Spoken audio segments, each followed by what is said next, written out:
Hi, everybody. This is Dr. Ed Park. I want to talk about quantifying exosomes and what we know, what we don't know, and what we can speculate. Right. So here is the PowerPoint. It opens with Erasmus's quote saying, "In the land of the blind, the one-eyed man is king." And unfortunately, the GIFs don't animate, but here's Steve Carell as Michael, who is blind and groping at straws here. So I always compare it to gasoline. You pull into a gas station, you don't wonder if you're buying something other than gas. Above me is the distillation of petroleum products, and different layers and processes cause different end products. Is this what exosomes are like? No, it is not. Question always arises from doctors who've switched brands. Well, why would they lie? They say they have exosomes. Well, here's a chart comparing 6 different brands of so-called exosomes, and the obvious answer is the one we find in most of affairs, which is they lie because of money. If we give people the benefit of the doubt, perhaps they're just ignorant. And so the pie chart above reminds us that what you know is a very small fraction. What you know you don't know is larger, and the biggest is what you don't even know you don't know. I was watching a video by Stella Kornbonus, one of the Harvard researchers that was mentioned in my book, and she was talking about how they just knew how many roughly millions of stem cells they had, and in 24 hours, that was the amount of exosomes they would collect, and then they would go through their filtration or centrifugation. So the question arises, how many are these things even making? It's hard to count them individually, or I would say impossible. So we can liken it to chicken husbandry. You got these chickens in a factory farm and they lay eggs. Apparently, if the infographic is to be believed, ancient chickens used to lay only 12 in nature. In the early 1900s, they got that up to 120, and nowadays it's up to 300. Why? Because they're living things, and based on the amount of light they get, calcium, the hygiene, whether they get to free range, are they different breeds, are they young chickens? These all determine how many eggs they will lay. In similar fashion, when you have mesenchymal stem cells in these flasks and they're laying their exosomes, they're musicians, they're live. They will vary their output depending on their environment, which could be something like temperature. Oxygen definitely affects it. Stress, whatever that means. Maybe if you play like punk rock, they put more exosomes out. pH is known to affect it, norepinephrine, adiponectin, and also very crucial number of population doubling. So how old is the lineage? After about 2-3 months, they start to senesce by various things such as epigenetic silencing of the genes and telomere shortening. So you should not be using exosomes from exhausted older chickens, so to speak. Now, the key part of what we're doing here is getting rid of the big stuff. So on the upper left, you see that a cell is 20 to 50,000 nanometers, okay? Now, an exosome is only 100 nanometers. And microvesicles, which are sucking in and sucking out of the cell, are, anywhere from 300 to 1,000 nanometers. Apoptotic bodies, which are destroyed fragments of cells, can be huge, up to 5,000 nanometers. So let's look at an analogy above. We got the sand, which is the exosomes, the cells, which are the rocks, and even the microvesicles, which are big, but can be easily be filtered out. So at the bottom left, you see here that we have this tangential flow filtration. You flow the solution, everything that is small enough will fall through the grates, like in the street, and everything else will get filtered out. So the rocks, the pebbles, filtered out.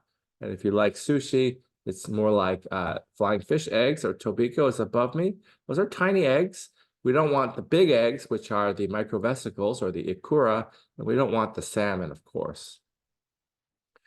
So, dirty little secret, what does nano mean? Well, there's no strict definition, but what we're talking about is that light can only be visualized at 200 nanometers or above. So these are invisible to us.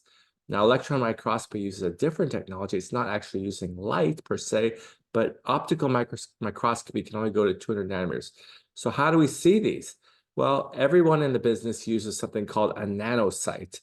A nanosite is basically a machine to count the amount of optical scatter. So what does that mean? Okay, well, look in the left. We see 2 charts. 100 nanometer polystyrene beads and then 500 nanometer glass beads. And if you run it through the nanosite, you can calibrate how well it's reading. Now, a little concerning is the longer you run it, the lower the concentration is. I'm not sure why that is, but you can see that the shape of the curve goes down. So a typical readout from an exosome company might show something like this in the middle, the nanosite. It shows that there's a mean, a mode. This is the average size of the particles. And how do they know how big the particles are? Well, this guy with the European accent and the pens in his shirt is explaining to us. So above me or next to my head, you've got the flow of the fluid through. You got a laser beam of 50 micrometers going through there, and the amount of scatter is registered. The laser is scattered by particles. It's focused into a lens, and the optical camera reads it. And based on the amount of Brownian motion and some software, they can infer the size and number of the particles. And that formula is shown in the middle. D is light dispersion equals a constant KB. Temperatures influences it, so it has to be at the same temperature. And then it's over 3 pi V, which is a viscosity coefficient, and D is the density. And so this is all software inference of how many and how big the particles are. But unfortunately, it's all in the wrist.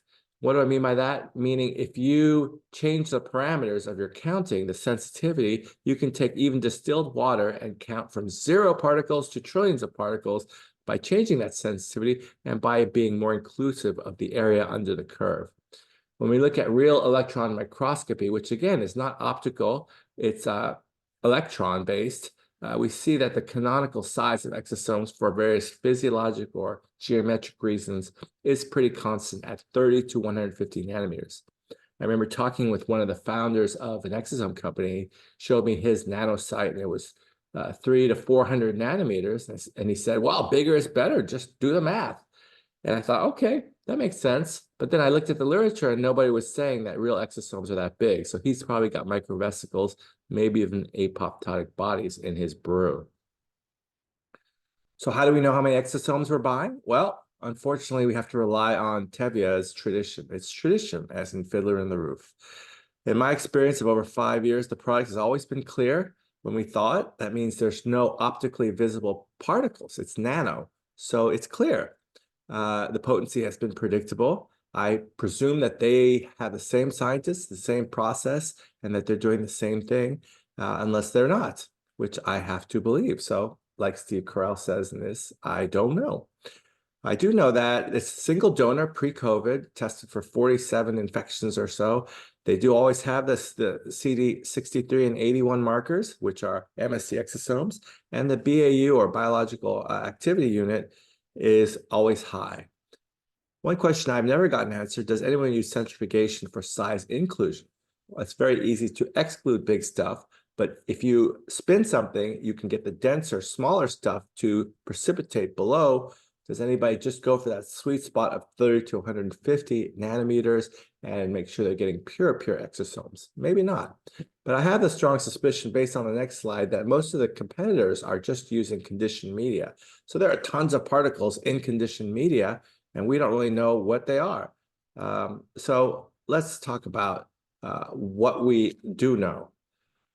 Years ago, I asked the chief scientist of the company I use, how do you know what's in them if you don't break open the exosomes? He said, aha, we do. So above us, we see Triton X100, which is an industry standard. You can see it's amphiphilic, meaning it has a polar head and a non-polar tail. This is AKA soap. That's what a good soap is. So you got to crack open the eggs. You got to open the toy bubbles to do your proteomics, to do your RNA omics. And that's exactly what this company did. So if you want to go a deeper dive, go to tinyurl.com exoweb24 as shown. And I interview the lead scientists from this company that I've been using. Here's a mashup they did recently of 5 competitors. Now, it's very concerning. And of course, I have no way of knowing if this was truly a level playing field. Did they use the Triton X100 on all their competitors? I don't know. I presume they did. But what we see here, when we compare side by side, is that only 3 of the products had even the CD81 marker. That's concerning.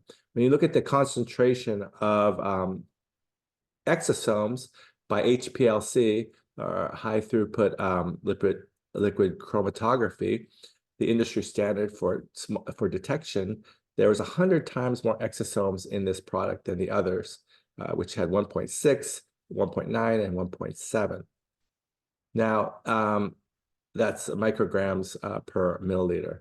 But most concerning, when you look at the biologically active units, meaning you melt open the contents with a Triton X100, you quantify the RNAs and the proteins, and you do a little formula, which is described in that lecture to the left. We have 250 to 900 times the biologically active units in this product versus their competitors. But it's very damning if the results can be repeated. And indeed, this company has said that they will cover the expense of comparing a competitor's exosomes in their presence. Okay, as Steve Carell or Michael said, just be smart. I don't know how much I know. Probably I don't know a lot, but it seems to be a good product. If we're to believe their testing results, they're very concerning as to the actual veracity.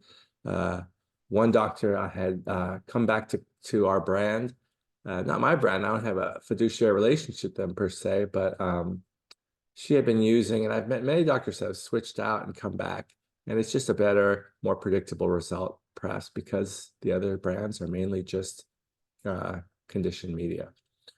So we're looking at contacting me. You can scan my barcode. You can download 5 years worth, the first 5 years of educational blogs and videos.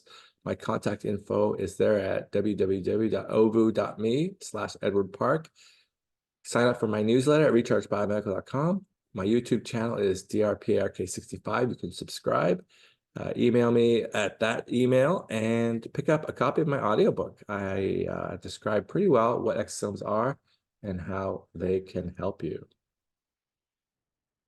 So that's it. I hope you tune in to the next video, and thanks for watching. Dr. Edward Park on quantifying exosomes.